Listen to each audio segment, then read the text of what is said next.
medicina a Treviso, il Consiglio dei Ministri impugna la legge regionale. Il presidente Zaia pronto a dare battaglia avanti fino alla Corte Costituzionale. L'editoriale del nostro direttore Luigi Baccialli. Sul caso università interviene il sottosegretario all'interno Variati. Decisione tragica quella del governo. Mi impegnerò, dice, perché il corso di medicina a Treviso possa partire. Bomba d'acqua nel pomeriggio tra Biadene e Caunada di Montebelluna, fenomeno circoscritto ma intenso, allagate strade e scantinati. Nella Marca, dove si stimano nel 2020 un quarto dei turisti dell'anno scorso, la chiusura dell'aeroporto Canova preoccupa. Confcommercio era una delle locomotive della ripresa. Sorpreso a rubare al suo titolare a Gaierino un fattorino di 29 anni arrestato dai carabinieri, lo hanno bloccato con la busta del denaro in tasca. Ultimo giorno di scuola, decine di iniziative all'aperto, oppure online il Max Planck di Lancenico può suonare l'ultima campanella su YouTube per riunire almeno virtualmente presidi, insegnanti e studenti. A Vittorio Veneto sta già dando dei risultati l'invito fatto dal vescovo Pizziolo ai sacerdoti di donare la loro retribuzione di un mese a favore di chi è in difficoltà. Benvenuti, buonasera, edizione trevigiana dei nostri notiziari. In apertura subito i dati del contagio da Covid-19, dati ovviamente positivi anche per la giornata di oggi, dove è stato registrato nel trevigiano nessun contagio. I contagi che sono stati registrati nel Veneto soltanto Venezia, Vicenza, ma nel trevigiano fortunatamente non c'è stato nessun nuovo caso di coronavirus. Confortanti anche i dati per quanto riguarda le terapie intensive sul territorio. In area critica non c'è più alcun paziente ricoverato. Ricordiamo anche i casi attualmente positivi. A Treviso sono 248, mentre sempre nella provincia di Treviso sono 146 le persone che si trovano attualmente in isolamento. E dopo i dati torniamo alla notizia del giorno, che è quella del Consiglio dei Ministri che impugna la legge regionale e che impedisce di fatto alla nascita di un corso di medicina e chirurgia proprio a Treviso. Oggi ne ha parlato il presidente Zaia. Comunque, per tranquillizzare tutti, a me non me ne frega niente dell'impugnativa, noi andiamo avanti, che sia chiaro. Quindi gli studenti si iscrivano perché l'anno accademico 2021 avrà gli studenti a Treviso. Il presidente del Veneto non le manda a dire, commenta così la notizia della decisione del Consiglio dei Ministri di impugnare la legge regionale che istituisce un corso di laurea in medicina e chirurgia a Treviso in accordo con l'Università di Padova. Un fulmine a ciel sereno che ha provocato un'alzata di scudi in Veneto a tutti i livelli.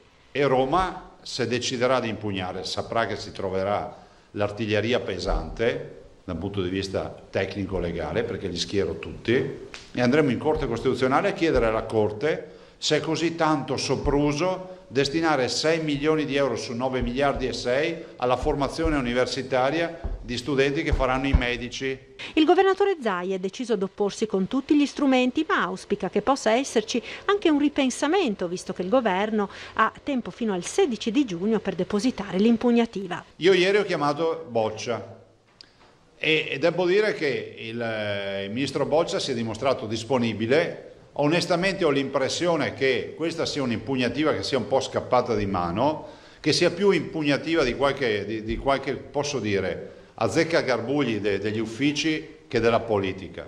Zaia invita quindi il governo a prendere in mano e chiudere velocemente la questione. È ridicolo impugnare un provvedimento del genere dicendo che l'unica colpa che abbiamo, due colpe, che i 6 milioni di euro per attivare questo corso vengono pescati nei 9 miliardi e 600 milioni del budget sanitario della Regione Veneto. Un corso completo di laurea che arriverebbe in un ospedale con già 8 reparti universitari e presto anche una nuova struttura.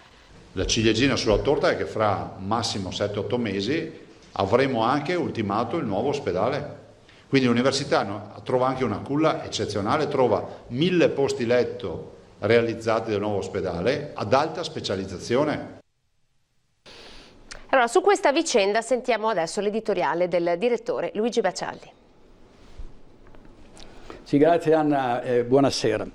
Stamattina il presidente Zaia ha detto di aver appena parlato con il ministro Boccia, il quale ha fatto riferimento a una mancanza di controllo. Insomma, un burocrate par di aver capito un po' troppo zelante è andato avanti con un provvedimento di impugnazione di una legge regionale, come se fosse una passeggiata, no? Il primo che passa dice impugno la legge regionale in 448. No, è un procedimento che richiede il parere favorevole di tutti i ministri, la firma, e non a caso è stato firmato, è stato chiesto soprattutto dal Ministero della Salute e dal Ministero dell'Economia. Quindi è improbabile che a Roma, su richiesta del Presidente Zaia, tornino sui loro passi, perché appena possono mettono il bastone tra le ruote. Ormai è diventato quasi uno sport locale, no? Impedire al Veneto di avere dei margini di manovra, e questa è gravissima, questa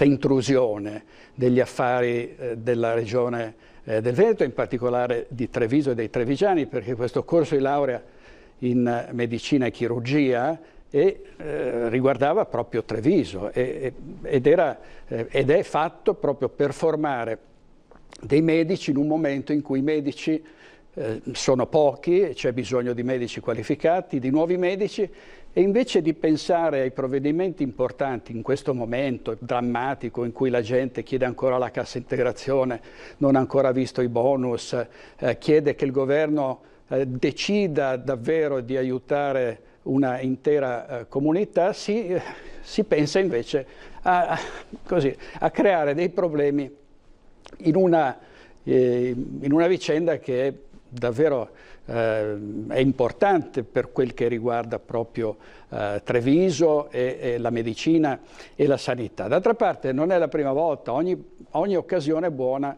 per creare dei fastidi, come avrete visto anche quando è stata impugnata la legge regionale che prevedeva l'obbligo per gli uffici pubblici di esporre la bandiera regionale. Non sia mai, allora anche lì subito l'impugnazione, eccetera, eccetera. Che cosa sta succedendo?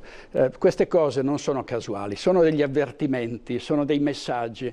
È il potere romanocentrico dei burocrati, sostenuto in questo caso dal governo Conte, a dire non vi allargate, comandiamo noi, siete sotto tutela, vi teniamo al guinzaglio, non osate prendere iniziative. Ricorderete durante la fase critica del Covid che lo stesso Conte disse, insomma voi in Veneto state a sentire i nostri virologi, meno male che il Presidente Zaia non ha sentito i loro virologi, è andato avanti per la sua strada. Ma questo è proprio un atteggiamento che nasconde la volontà di fermare questo territorio, di impedire che arrivi poi l'autonomia che, ricorderete, è attesa da quasi 1000 giorni ormai. Tra 2 mesi saranno 1000 giorni dal referendum del 22 ottobre del 2017. Quindi è proprio un atteggiamento protervo, arrogante di chi non vuole dare margini di manovra a una regione che proprio sulla sanità ha dimostrato di saper fare benissimo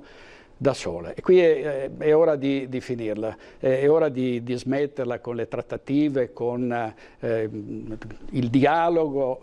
Qui bisogna a un certo punto, una volta che si viene continuamente schiaffeggiati, bisogna reagire. Non è che si può permettere a qualcuno di pestarci calli in continuazione. L'autonomia è un diritto dei veneti, hanno votato quasi 3 milioni di persone, è un diritto dei veneti, bisogna che ci si arrivi al più presto, se no questi continueranno a prescindere dai governi, per difendere il loro potere, continueranno a prendersi queste iniziative. Il Presidente Zaia ha detto loro temono che l'autonomia sia una sottrazione del potere, invece è responsabilità, ed è verissimo. Ma se anche dovesse essere una sottrazione di potere, a questo punto sottraiamolo. Sulla questione è intervenuto anche il sottosegretario all'interno, il vicentino Achille Variati, che di fatto si è schierato con il Presidente Zaia. Ho parlato proprio ieri con il rettore che mi ha informato di questa pessima notizia, brutta notizia. Purtroppo sa cos'è? Che in molte materie ci sono quei cosiddetti poteri che stanno a metà, un po' li ha la regione, un po' li ha lo Stato. Quindi scattano poi, a fronte di una legge regionale, scattano i controlli se la regione si è troppo allargata rispetto ai suoi poteri, rispetto ai poteri dello Stato. Ed è così che vengono impugnate presso il Consiglio dei Ministri le leggi. Però, guardi, io mi farò carico da Veneto, e sapendo quanto è importante questo corso di laurea, perché al più presto si chiariscano le cose e possa ripartire questo progetto. I due temi dunque, la chiusura dell'aeroporto Canova probabilmente fino ad ottobre e probabilmente lo stop al corso di medicina e chirurgia, stanno spaventando le categorie economiche, nello specifico Confcommercio che oggi abbiamo incontrato. Prima la chiusura dell'aeroporto per tutta l'estate, poi nel giro di 24 ore l'impugnazione da parte del governo della legge regionale per l'istituzione del corso di medicina. Treviso incassa due cattive notizie che nel faticoso sforzo della ripartenza non ci volevano. Un'eventuale riapertura a ottobre dello scalo di San Giuseppe, ammonisce il presidente di Confcommercio Federico Capraro, potrebbe coincidere in quello stesso periodo con la chiusura definitiva delle realtà e dei servizi legati al turismo, ormai allo stremo. Grande preoccupazione perché noi passiamo da oltre 2 milioni di presenze in provincia di Treviso anno 2019 a delle stime che probabilmente per l'anno in corso si attestano intorno al 20-25% di questi numeri, quindi miriamo a 500.000 presenze l'anno, ma senza un driver importante come l'aeroporto di Treviso anche questo risultato sarà probabilmente difficile da raggiungere. Ragionamento analogo per il nuovo corso di medicina. L'università a Treviso, come in altre realtà, ma a Treviso è ricchezza culturale, ricchezza di comunità e anche ricchezza economica. Abbiamo anche noi rappresentato quali sono le posizioni e auspichiamo che il Presidente Zaia porti avanti con fermezza questa battaglia perché, ripeto, per il territorio è un segnale positivo di rinascita. Per Capraro il braccio di ferro tra governo e regione dimostra ancora una volta lo scollamento tra Stato e territori. Dobbiamo riuscire a colmare questa distanza, altrimenti piovono dei provvedimenti dall'alto che sembrano risolutori di tutti i problemi. Poi ci si accorge che concretamente le imprese, e dico questo perché le rappresento, le imprese non hanno avuto il riscontro veloce, immediato e concreto che si aspettavano. Per cui è una distanza da colmare assolutamente. Un violento nubifragio si è abbattuto nel primo pomeriggio. Siamo a Montebelluna, colpite particolarmente le frazioni di Biadene e Caonada con oltre 10 centimetri d'acqua lungo la strada principale verso Valdobbiadene, conducenti sorpresi dalla pioggia intensa con l'acqua che in alcuni punti, come si vede nelle immagini, arriva all'altezza delle portiere. Oltre una decina gli interventi dei vigili del fuoco per scantinati allagati nelle vie Rizzo, via Castelli, via Collalto e via dei Camin. La cronaca adesso: è stato arrestato un fattorino trentenne, è stato sorpreso a rubare nella scrivania del capo. Sorpreso a rubare al titolare per cui lavorava. È accaduto a Gaiarine, dove un fattorino di 31 anni di San Donà di Piave, dipendente di un'azienda commerciale, è stato arrestato in flagranza di reato per essersi impossessato di una busta contenente del denaro dal cassetto dell'ufficio del capo. Nella busta erano contenuti 1.200 euro in contanti. Il dipendente è stato arrestato per furto aggravato posto ai domiciliari in attesa di giudizio. Questa mattina il fermo è stato convalidato, dovrà presentarsi alla polizia giudiziaria per la firma una volta alla settimana. Ora a Castelfranco 6 dosi di chetamina da vendere fuori dai locali del centro storico. I carabinieri hanno arrestato in flagranza di reato per detenzione di sostanza stupefacente un trentenne italiano pregiudicato del luogo, che è stato trovato in possesso di ben 6 dosi di chetamina.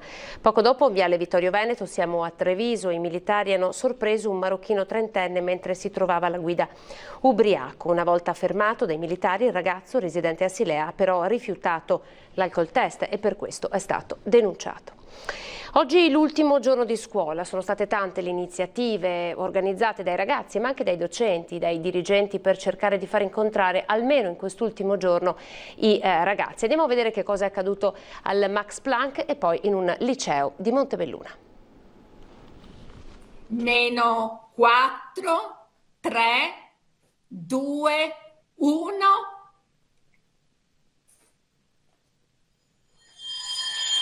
Ecco la campana, ragazzi. Ecco l'ultima campana. Un arrivederci a settembre nella speranza di poter tornare a guardarsi tutti negli occhi e ritrovare la scuola così come l'hanno lasciata mesi fa. Non poteva mancare la campanella e così, ad esempio, all'Istituto Tecnico Industriale, il Max Planck, centinaia di studenti hanno condiviso su YouTube l'ultimo giorno di scuola. Ecco, adesso pensiamo a settembre. Noi speriamo di poterci rivedere in presenza, perché la scuola è questo. E anche questo insieme di sguardi, di contatti, di relazioni. Uno stop forzato per tutti che ha ricordato quanto la didattica sia anche e soprattutto relazione e non solo contenuti. Il saluto della dirigente scolastica accompagnato da quello di alcuni professori, il ringraziamento alla tenacia dei ragazzi e dei docenti che con dignità e impegno hanno gestito questi mesi e la certezza che nessuno sarà lasciato indietro. Riposatevi in questo momento, ma poi non mollate, è fondamentale. Noi poi vi garantiremo le condizioni perché avvenga il recupero di ciò che non è stato possibile durante quest'anno. Su YouTube oppure su Instagram, come gli studenti del liceo veronese di Montebelluna che hanno organizzato questa mattina una diretta saluto cui hanno partecipato docenti, rappresentanti di genitori e istituzioni. È stata un'idea veramente innovativa e vedere, come dire, così tanti ragazzi che vi seguono vuol dire che insomma c'era voglia di vedersi, c'era voglia di parlare e di salutarsi. Nella grande confusione che ancora regna e che porterà la scuola allo sciopero voluto dai sindacati per lunedì, una certezza rimane, quella di essere mancata ai suoi studenti che con questi segnali hanno voluto ricordare: noi ci siamo. E attenzione, perché chi dovrà fare la maturità, gli esami di maturità, è previsto un maxi orale a partire dal 17 di giugno. Per questo sono già iniziate le procedure per sanificare le aule delle scuole. Le aule si preparano ad accogliere i maturandi, così oggi nel liceo statale Duca degli Abruzzi sono iniziate le procedure di sanificazione dell'aula magna. Il maxi orale inizierà il 17 giugno, potrebbe durare circa un'ora. La commissione sarà composta da 6 membri, tutti interni, scelti direttamente dai singoli consigli di classe. Dovranno comprendere i docenti di italiano e delle materie delle seconde prove previste. I presidenti invece saranno esterni. Oggi la preside del Duca degli Abruzzi, Antonia Piva, ha lanciato un messaggio di speranza alla scuola. C'è sempre stata, ha detto. Le sue parole sono state affidate ad una lettera pubblicata sul sito dell'istituto. Ho voluto, se non fisicamente, almeno affidare le parole, pubblicandole sul sito della scuola, esprimere fiducia comunque nei nostri ragazzi meravigliosi, che hanno bisogno però a questo punto di un intervento di pari valore da parte dei politici, da parte di tutti i decisori. Il timore ovviamente è che sulle scuole, in nome dell'autonomia, venga scaricato un peso troppo grande e quindi certo noi chiudiamo quest'anno inverosimile, nel quale ci siamo inventati un lavoro per certi aspetti del tutto ignoto e però il nostro cantiere mentale, per usare una metafora, è aperto, anzi mai come oggi aperto. Il grande interrogativo è proprio settembre. Torniamo a parlare del completamento della tangenziale est. Andiamo al quartiere Sant'Antonino, dove oggi alcuni cittadini hanno offerto un caffè ma anche una petizione al sindaco. Ma perché tiene una mock in mano? Perché abbiamo pensato di prendere un caffè col nostro sindaco Conte e con cui abbiamo desiderio di affrontare tanti argomenti importanti. Si sono ritrovati in cerchio, rigorosamente a distanza di sicurezza, per organizzare una visita a Cassugana e per portare un caffè al sindaco di Treviso Mario Conte. Sono i cittadini del gruppo di quartieri Sant'Antonino che con molte altre associazioni stanno portando avanti da anni la battaglia per fermare quella che definiscono la devastazione del Terraglio Est. Infatti con il caffè al sindaco porteranno anche i risultati di una petizione digitale. Abbiamo deciso perché abbiamo lanciato una petizione online perché siamo fortemente contrari alla realizzazione del Terraglio Est sostanzialmente. In alternativa è da anni che si è proposto la liberalizzazione dell'autostrada A27 e quindi questo potrebbe essere un punto di partenza prima di iniziare a colare il cemento sopra le teste dei cittadini. Per questo al centro della riunione, oltre alla moka, c'erano anche le biciclette. Come vede, noi ci siamo mossi qui in bicicletta perché crediamo fortemente a una qualità di vita migliore nel nostro territorio, di sicurezza dei ragazzini che vanno a scuola. Abbiamo visto che però l'area di Sant'Antonino non è stata compresa nella nuova progettualità, quindi chiediamo fortemente di incontrare il sindaco, lanciamo di nuovo la petizione a tutti i cittadini di tutta Treviso che sono favorevoli alle piste ciclabili e siamo disposti a parlarne insieme. Grazie. Ora Vittorio Veneto con l'invito del Vescovo ai sacerdoti di donare una parte della loro retribuzione per le persone in difficoltà e ci sono già i primi risultati. Le condizioni economiche che abbiamo dovuto affrontare e che affrontiamo mettono in crisi tante realtà produttive e di conseguenza anche tanti operai e tante famiglie. Nuove povertà. Nel Vittoriese le prime avvisaglie delle conseguenze economiche della crisi sanitaria, conseguenze che saranno molto più evidenti a partire dall'autunno. Da qui il suggerimento del Vescovo Monsignor Pizziolo ai sacerdoti e prima ancora un proposito per se stesso, destinare a chi si trova in difficoltà la propria retribuzione di un mese. È una proposta, non è un obbligo evidentemente. Ho detto Vescovo e sacerdoti, sentiamoci di condividere la situazione di difficoltà che tante famiglie e persone stanno vivendo e vivranno ancora di più nei prossimi mesi. Un piccolo modo è proprio quello di devolvere una mensilità della remunerazione che abbiamo a questo scopo di aiutare persone e famiglie bisognose in sintonia con la Caritas diocesana. Mi pareva un gesto di condivisione che è stato molto apprezzato anche da parte dei sacerdoti stessi. Un'idea che è stata accolta positivamente dai parroci e dai religiosi della diocesi. Sta ricevendo le offerte, i contributi che i vari preti desiderano e vogliono fare. Perché, conclude il Vescovo, già Caritas e realtà parrocchiali stanno toccando con mano l'aumento di cittadini bisognosi. Fanno i conti con una pesantezza che sta dimostrandosi sempre maggiore, questo purtroppo è vero. Speriamo che ci sia una ripresa che sorprende, ma le previsioni non sono così belle, diciamo.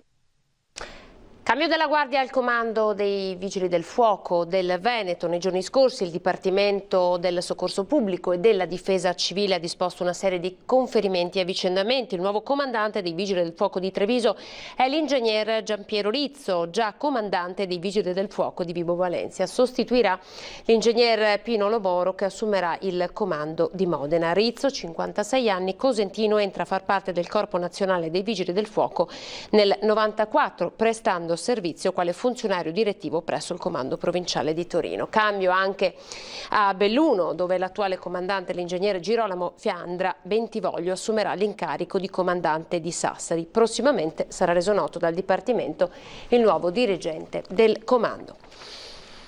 Ancora a Belluno con tutte le notizie del territorio.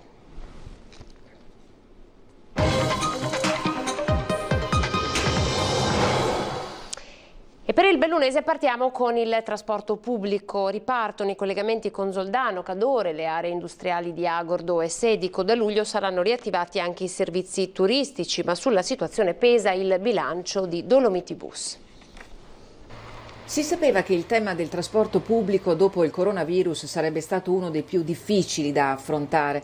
La situazione economica finanziaria di Dolomiti Bus ha messo in crisi l'intero sistema con disagi enormi per i cittadini, dice il presidente della provincia Roberto Padrin. Il numero e i dati dei ricavi sono preoccupanti. Nel solo maggio del 2019 i ricavi ammontavano a 600.000 euro, nel 2020 a 42.000, quindi potete ben capire che la situazione è sicuramente molto difficile. Come venirne fuori? Stiamo cercando di riattivare gradualmente più corse possibili in modo da venire incontro proprio alle esigenze dei sindaci e dei cittadini che ci stanno scrivendo ora in maniera incessante in questi giorni. Certamente va incontro alle esigenze del territorio la riapertura da lunedì prossimo dei collegamenti con Soldano, Cadore e aree industriali di Sedico e Agordo, mentre entro luglio saranno ripristinate anche le corse dedicate al turismo. La decisione è arrivata ieri dal tavolo provinciale del trasporto pubblico. Sempre da lunedì entrerà in vigore l'orario estivo delle tratte Alano Montebelluna Valdobbiadene e Alano Feltre. Io chiedo veramente pazienza, credetemi, stiamo facendo tutto quello che è nelle nostre possibilità per far stare in piedi questo sistema, un sistema che mi vede anche presente al tavolo regionale quando dovremo cercare di mettere insieme le linee guida, soprattutto per il mondo del lavoro e il mondo della scuola. Pochi secondi di pubblicità e poi ancora con le notizie.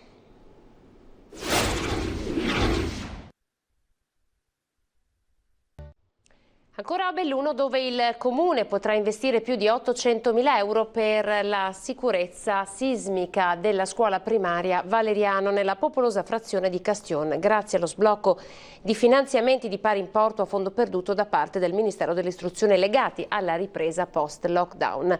La notizia è arrivata in questi giorni a Palazzo Rosso. L'importante finanziamento consentirà la copertura totale del costo dell'intervento. In questo periodo la chiusura forzata delle scuole ha anche agevolato alcuni interventi di consolidamento degli intonaci e di protezione dei controsoffitti in 6 scuole di Belluno.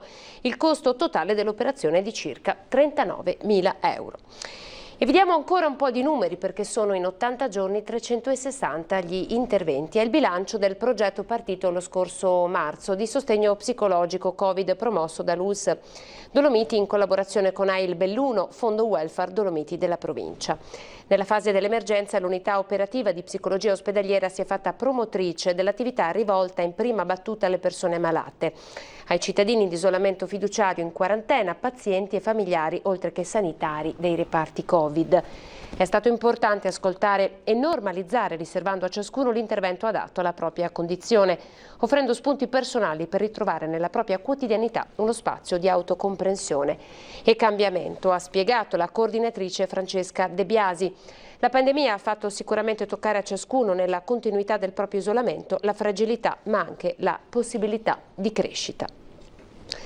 Levata di scudi della minoranza consigliare. Andiamo ora a Ponte nelle Alpi, dopo l'approvazione del bilancio che presenta un avanzo 4 volte superiore rispetto agli anni precedenti, la cui metà, circa 450.000 euro, è già vincolata per la gestione della controllata Ponte Servizi, una spada di Damocle sui cittadini, così sostiene il capogruppo Enrico Collarini. Abbiamo una società controllata che ha delle problematiche, doveva essere palesato, reso pubblico il bilancio, doveva essere reso pubblico il business plan per rientrare degli oltre 2 milioni di euro di debiti, in realtà ancora non è stato fatto nulla. Clima tesissimo dopo la riunione del Consiglio Comunale di Ponte nelle Alpi dello scorso 20 maggio, ad originare la preoccupazione della minoranza alla relazione dell'organo di revisione sul rendiconto 2019 e il rapporto sull'organizzazione dei servizi affidati dal Comune alla sua controllata Ponte Servizi, che si occupa di ambiente e energie. Abbiamo visto un avanzo di amministrazione enorme, nel senso che è quasi 1 milione di euro, 974.000 euro di avanzo di amministrazione, normalmente gli anni passati erano 100, 200.000 euro, 240.000 euro, quindi molto più ampio, che ci ha messo dei punti di domanda, delle perplessità, le perplessità soprattutto da dove venissero fuori questa cifra di 4 volte superiore e dove è vincolata a Ponte Servizi. Il bilancio della società, che è una SRL, non è ancora noto. Al contrario, sostiene la minoranza, il Comune, che di Ponte Servizi è socio unico, ha vincolato 150.000 euro del risultato di amministrazione e ha previsto un aumento di capitale pari a 300.000 euro senza specificare le motivazioni dell'operazione. Ne ha chiesto conto anche l'organo di revisione, ma ancora una risposta non è arrivata. Questo è problematico perché veramente è una spada di Damocle sui cittadini di Ponte nelle Alpi, perché sono delle cifre importantissime che pesano sulla cittadinanza. Il coronavirus, attacca Collarini, non può essere l'alibi per l'inefficienza dell'amministrazione Vendramini, che si è dimenticata di una parte importante di Ponte nelle Alpi, come il commercio, già falcidiato dopo i lavori al Ponte Santa Caterina. La minoranza chiede perciò a gran voce di essere ascoltata e rispettata nel suo ruolo. Rappresentiamo comunque il 43% dei cittadini e abbiamo diritto di essere ascoltati, siamo molto preoccupati, vigileremo e stiamo anche valutando di poter anche adire alle istituzioni, alla prefettura, per vedere tutelati i nostri diritti di opposizione. Ed ora lo spazio dedicato ai bambini, andiamo a vedere i video che ci hanno inviato.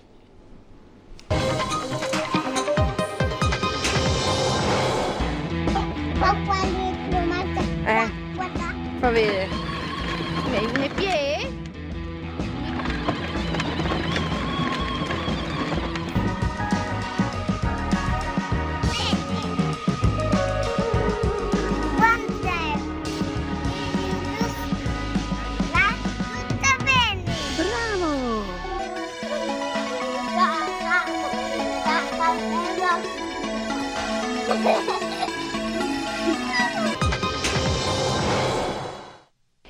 Continuate a mandarci i vostri video utilizzando il telefono in orizzontale e inviateli al numero che state vedendo in questo momento, al 351 17 55 3 e 40. Storie, giochi e passatempo dei vostri bambini potranno così diventare, se lo vorrete, energia per tutti quanti.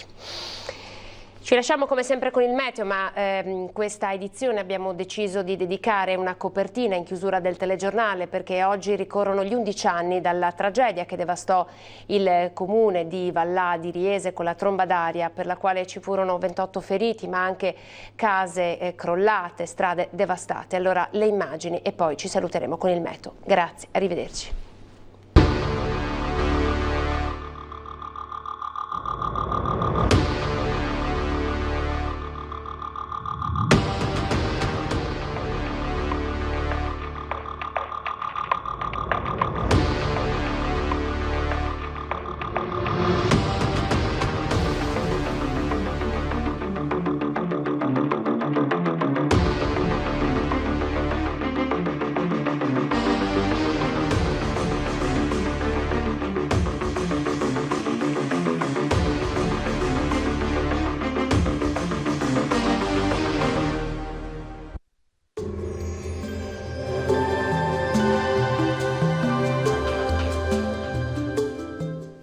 Pizza e bruschetta Enzo da Rosso, totalmente artigianali, non surgelate, senza conservanti e del nostro territorio, nei migliori supermercati.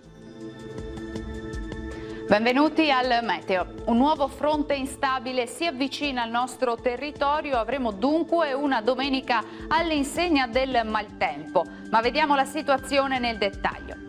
Sul Veneto avremo condizioni, come detto, di tempo spiccatamente instabile, con piogge e temporali diffusi un po' dappertutto. Localmente i fenomeni potranno essere anche forti e non si escludono delle grandinate. Temperature minime tra i 13 e i 16 gradi, massime invece tra i 23 e i 28 gradi all'incirca. Stessa situazione se ci spostiamo poi sul Friuli Venezia Giulia, anche qui avremo precipitazioni diffuse un po' ovunque, anche intense, specie durante la nottata. Temperature minime fino a 18 gradi, massime tra i 24 e i 26 gradi.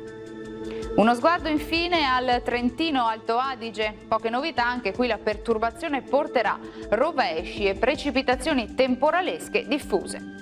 Temperature minime sui 13 gradi, massime invece fino ai 24 gradi. Dal meteo per ora è tutto, vi auguro un buon proseguimento con Antenna 3. Arrivederci.